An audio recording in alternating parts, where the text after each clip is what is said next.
सबसे पहले बात कर लेते हैं भारत के क्षेत्रफल की। तो देखो, भारत का कुल क्षेत्रफल 32,87,263 वर्ग किलोमीटर है, जो कि पूरे विश्व के क्षेत्रफल का 2.42% है। इसका मतलब भारत जो है वो पूरे विश्व में 7वां सबसे बड़ा देश है।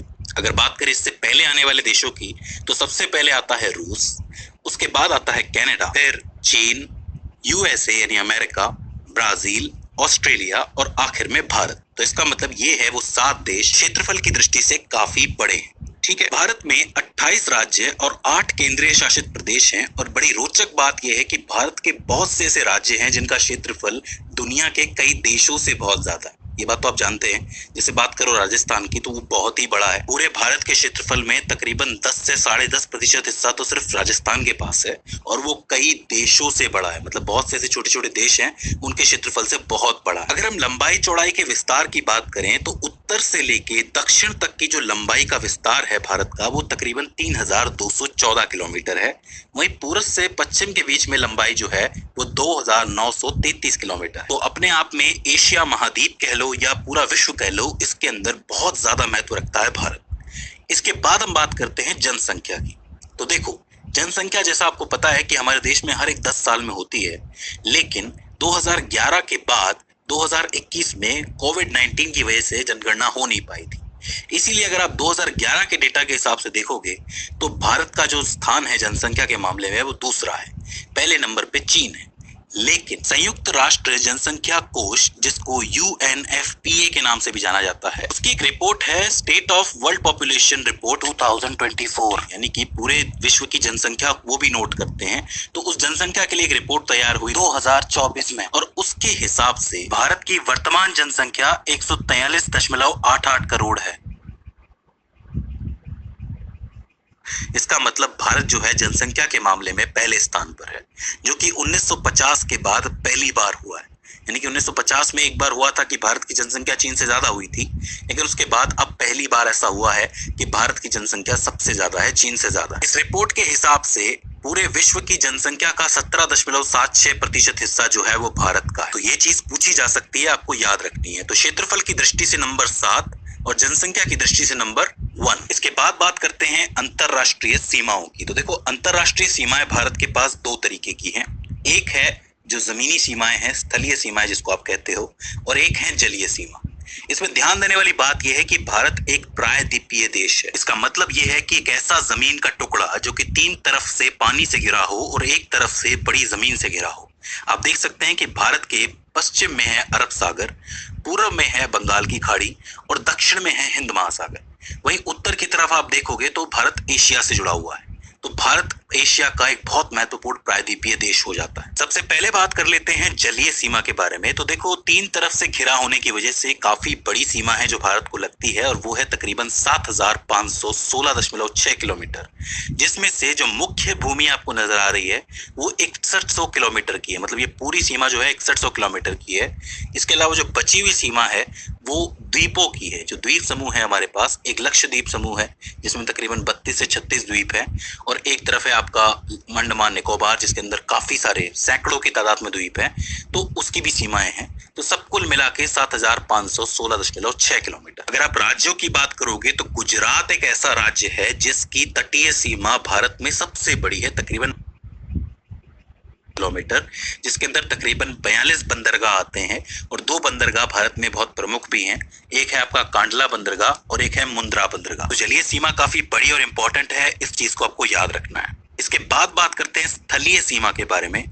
तो स्थलीय सीमा जल सीमा से भी ज्यादा बड़ी है, वो तकरीबन है 15,200 किलोमीटर की, जिसके अंदर 7 देश आते हैं। मतलब 7 ऐसे देश हैं जो भारत के साथ सीमा साझा करते हैं, जिसमें है पाकिस्तान, अफगानिस्तान, भूटान, नेपाल, चीन, म्यांमार और बांग्लादेश। बात करेंगे बांग्लादेश की, क्योंकि बांग्लादेश एक ऐसा देश है जिसके साथ भारत की सबसे लंबी सीमा लगती है, सबसे लंबा बॉर्डर लगता है, जो कि 4096 किलोमीटर का है। मैं आपको बता दूं कि पूरी दुनिया में 5वां सबसे लंबा बॉर्डर है ये। ठीक है, तो एक बड़ा इंपॉर्टेंट लाइन है। इसके अलावा हमारे कई राज्य जो हैं वो पाकिस्तान के साथ सीमा शेयर करते हैं, कुछ अफगानिस्तान के साथ भी करते हैं, कुछ नेपाल के साथ करते हैं, भूटान के साथ करते हैं। तो इन सब की सीमाओं की एक वैल्यू दे रखी है। यहाँ पे जो एक जरूरी पॉइंट है वो है भारत के दूरस्थ बिंदु। उत्तर में एक दूरस्थ बिंदु है जो सबसे एंड में जाता है, जिसकी मान लो लंबाई सबसे ज्यादा है, जो सबसे एंड में है, जिसका नाम है इंदिरा कॉल, जो कि सियाचिन के अंदर है, लद्दाख के अंदर है। इसके अलावा एक इंदिरा पॉइंट है जो आपको अंडमान निकोबार में मिलेगा। दूरस्थ बिंदु से यहाँ पे मतलब यही है कि सबसे दूर वाले पॉइंट है। वहीं अगर आप बात करोगे पूर्व की, तो पूर्व के अंदर आपको एक पॉइंट मिलेगा जो कि अरुणाचल प्रदेश के अंदर है, और पश्चिम में गुजरात के अंदर है सर क्रिक, जो कि पश्चिमी दूरस्थ बिंदु के नाम से जाना जाता है। तो उत्तर का दूरस्थ बिंदु है इंदिरा कॉल, दक्षिण का है इंदिरा पॉइंट, पश्चिम का है सर क्रिक और पूर्व का है पॉइंट। ठीक है, कोई दिक्कत थोड़ी है, नहीं होनी चाहिए। इसके बाद हम लोग बात करते हैं टाइम जोन की, और टाइम जोन की बात करने से पहले हमें देशांतर और अक्षांश रेखाओं को समझना पड़ेगा। हालांकि मैं आपको वर्ल्ड मैप वाली वीडियो में ये चीज बता चुका हूं, लेकिन इस बार इसको थोड़ा और अच्छी तरीके से समझाने की कोशिश करूंगा। तो देखो, ये हमारी धरती आप देख सकते हो। इस धरती को जब आप दो हिस्सों में काटना चाहो तो यहां से आप पश्चिम से एक लाइन खींचना शुरू करते हो और पूर्व के पॉइंट से जोड़ देते हो। ये गोल लाइन है, लेकिन यहाँ पे आपको सीधी दिखेगी। ये जो रेखा है ये आपकी भूमध्य रेखा कहलाती है, इक्वेटर लाइन कहलाती है, जो धरती को दो गोलार्धों के अंदर तोड़ती है। एक होता है आपका उत्तरी गोलार्ध और एक होता है आपका दक्षिणी गोलार्ध। अब होता क्या है कि इसी लाइन से और लाइनें भी निकलती हैं जो ऊपर की तरफ बढ़ती चलती हैं। यहाँ 23.5 डिग्री पे एक लाइन होती है जिसको आप कहते हो कर्क रेखा, और यहाँ 23.5 डिग्री पे एक लाइन होती है जिसको आप कहते हो मकर रेखा। कर्क रेखा जो होती है वो आपके उत्तरी गोलार्ध में होती है, और मकर रेखा जो होती है वो आपके दक्षिणी गोलार्ध के अंदर होती है। यहां तक कोई दिक्कत है? नहीं होनी चाहिए। इसी तरीके से डिग्रीज के साथ ये लाइनें आगे बढ़ती जाती हैं और इस तरीके से काटती जाती हैं। ठीक है, अब अगर आप भारत की बात करोगे तो भारत आपको कहां नजर आ रहा है? उत्तरी गोलार्ध के अंदर नजर आ रहा है। तो अगर आपसे कोई पूछे कि अक्षांश रेखाओं के आधार पर भारत कौन से गोलार्ध के अंदर है, तो आप क्या बोलेंगे? उत्तरी गोलार्ध के अंदर है। सीधी सी बात है, नजर भी आ रहा है। ये अक्षांश रेखाएं जो आपको सारी दिख रही हैं, भूमध्य रेखा, ये आपकी कर्क रेखा, मकर रेखा, ये सब अक्षांश रेखाएं हैं जो आपकी पश्चिम से पूर्व तक जाती है। इनमें जो स्पेशली कर्क रेखा है वो भारत से होके गुजरती है, भारत के 8 राज्यों से होके गुजरती है। मैं आपको दिखा देता हूँ भारत के 8 राज्य कौन कौन से हैं। शुरुआत इसकी गुजरात से होती है, आप देख सकते हो। थोड़ा सा राजस्थान टच करके जाती है, मध्य प्रदेश टच करके जाती है, इसके बाद छत्तीसगढ़ जाती है, झारखंड जाती है, पश्चिम बंगाल जाती है, त्रिपुरा आपको नजर आएगा और मिजोरम नजर आएगा। यहां तक कोई दिक्कत है? सिर्फ एक ऐसी रेखा है इन तीनों में से, कौन सी? कर्क रेखा, जो भारत से होके गुजरती है, भारत के 8 राज्यों से होके गुजरती है। ठीक है, इसके बाद बात करते हैं देशांतर रेखाओं की। देशांतर रेखाएं जो होती है वो ध्रुव को जोड़ती है। 2 ध्रुव हैं, आपको पता है। एक आपका उत्तरी ध्रुव है, नॉर्थ पोल जिसको आप कहते हो, एक आपका दक्षिणी ध्रुव है जिसको आप साउथ पोल कहते हो। तो नॉर्थ पोल से साउथ पोल की तरफ आप एक काल्पनिक रेखा खींच दो। जैसे आपने भूमध्य रेखा खींची थी, वैसे ही यहाँ पे एक रेखा खींच दो। इस एक रेखा को आप प्रधान मध्याय कहते हो। प्रधान मतलब सबसे मेन जो देशांतर रेखा यही कहलाती है। सबसे मेन अक्षांश रेखा कौन सी है? भूमध्य रेखा है, जो यहाँ से गुजरती है, जो बीच में से गुजरती है। और सबसे मेन देशांतर रेखा कौन सी है? जो यहाँ से गुजरती है, जो ध्रुवों को जोड़ती है। ठीक है, अब इसी के साथ जो लाइनें हैं इस तरीके से बढ़ती हैं, आप देख सकते हो आगे बढ़ती हैं। ये डिग्री के साथ आगे बढ़ती हैं। ये तो 0 डिग्री है, यहाँ पे आगे बढ़ेंगी 1 degree, 2 degree, 3 degree, 5 degree, 15 degree, इस तरीके से आगे बढ़ती जाएंगी। इधर भी इस तरफ आगे बढ़ती जाएंगी। तो ये जो प्रधान रेखा है ये भी धरती को 2 गोलार्धों के अंदर बांट रही है। अगर आप देखोगे तो कौन से 2 गोलार्ध? एक आपका पश्चिमी गोलार्ध, एक आपका पूर्वी गोलार्ध। अब मैं आपसे पूछूं कि भारत कौन से गोलार्ध में है, तो आप क्या बोलोगे? पूर्वी गोलार्ध के अंदर। इसका मतलब भारत क्या है? एक ईस्टर्न कंट्री है, पूर्वी देश है। पश्चिमी देश किस तरफ होंगे? इस तरफ होंगे, पश्चिमी गोलार्ध के अंदर होंगे। याद आ गया ना? वेस्टर्न कंट्री, पश्चिमी सभ्यता, ये सारी चीजें तो आपको पता ही होंगी। तो आपका पूर्वी गोलार्ध, पश्चिमी गोलार्ध कौन बांट रहा है? प्रधान मध्याय बांट रहा है, देशांतर रेखा बांट रही है। अब मैं यहाँ पे भूमध्य रेखा भी ले आता हूँ और यहाँ पे प्रधान मध्याय भी ले आता हूँ। अब भारत कहाँ पे है? उत्तरी गोलार्ध में भी है, पूर्वी गोलार्ध में भी है। तो आप कहोगे उत्तर पूर्वी हिस्से के अंदर भारत है हमारा। यहां तक कोई दिक्कत है? नहीं होनी चाहिए। देखो, एक आपकी अक्षांश रेखा है जिसको आप भूमध्य रेखा कह रहे हो, और एक देशांतर रेखा है जो प्रधान मध्याय कहलाती है। इन्होंने पृथ्वी को बांट के रखा है। अब ऐसी कोई रेखा वैसे है नहीं, मतलब काल्पनिक रूप से हम मानते हैं, जिससे हमें पता चल सके दिशाओं का और देशों का। ये कौन सा देश पश्चिमी देश है, कौन सा पूर्वी देश है, ठीक है। अब ये क्यों इंपॉर्टेंट है? ये टाइम देखने के लिए इंपॉर्टेंट है, वो मैं आपको बताता हूँ भी क्यों इंपॉर्टेंट है। कैसे देखोगे आप टाइम? जब टाइम देखने की बात आती है तो हमारे सामने एक चार्ट निकल के आता है जिसको आप कहते हो ग्रीनविच मीन टाइम, यानी कि ग्रीनविच माध्य समय। अब आप बोलोगे ये क्या चीज हो गई भाई? ये कोई अलग चीज नहीं है। ये जो आपकी ग्रीनविच लाइन है ये भी आपकी धरती के बीचों बीच होती है जहां पे आपका प्रधान मध्याय होता है।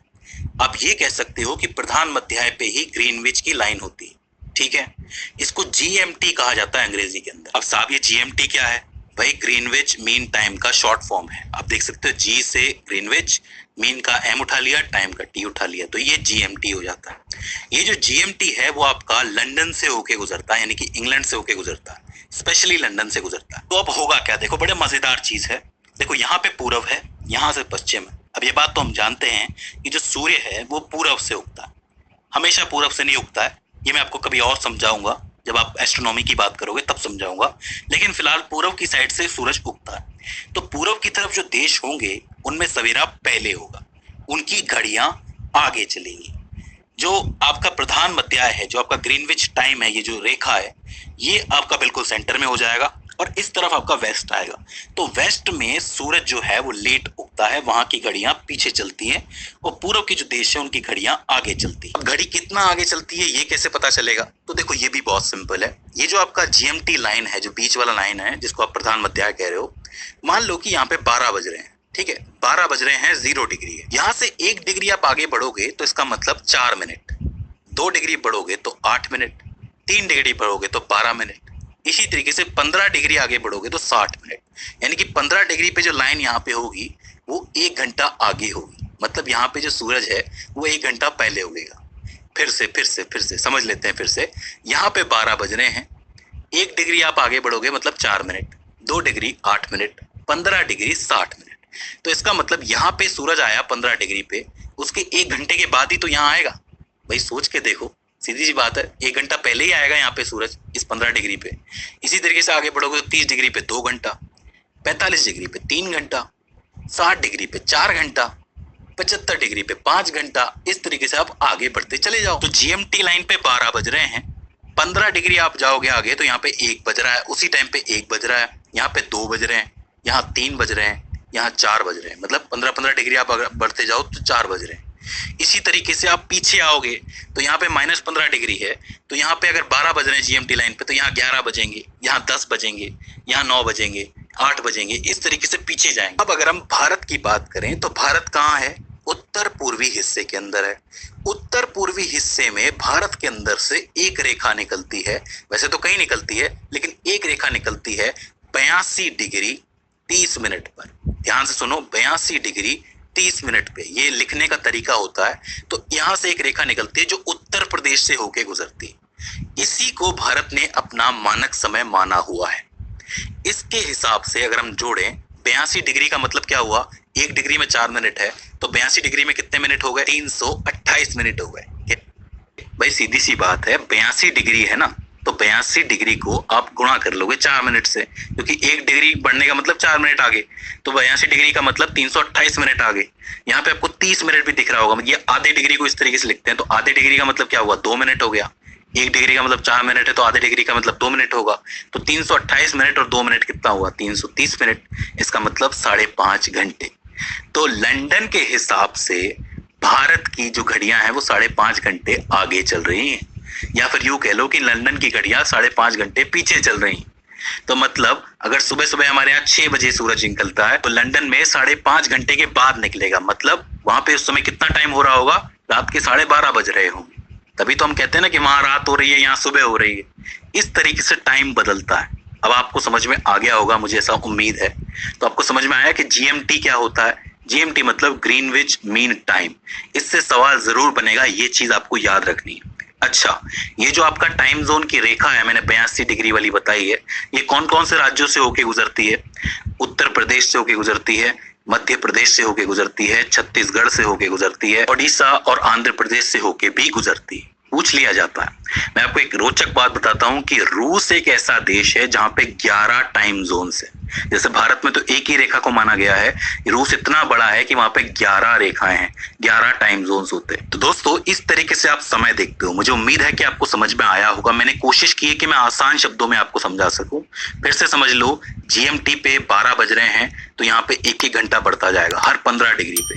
अब ऐसा भी इसलिए होता है क्योंकि एक घंटे में जो हमारी धरती होती है ना, वो 15 डिग्री घूमती है। अब धरती 15 डिग्री घूमी है मतलब सूरज 15 डिग्री ऊपर आ गया। अब आप ये बात जानते हो कि सूरज तो अपनी जगह से हिलता नहीं है, धरती ही घूमती है। तो धरती 15 डिग्री घूम गई है मतलब 1 घंटा बीत गया, फिर 15 डिग्री घूमी तो एक और घंटा बीत गया। ये चीज आप धीरे धीरे समझते जाओगे तो आपको इजी होती जाएगी। अगर इसके बाद भी इस वीडियो के अंदर कोई भी कॉन्सेप्ट आपको नहीं समझ में आया हो तो आप हमें कमेंट सेक्शन के अंदर बता सकते हैं। तो दोस्तों आज की इस वीडियो के अंदर बस इतना ही। See you in the next one.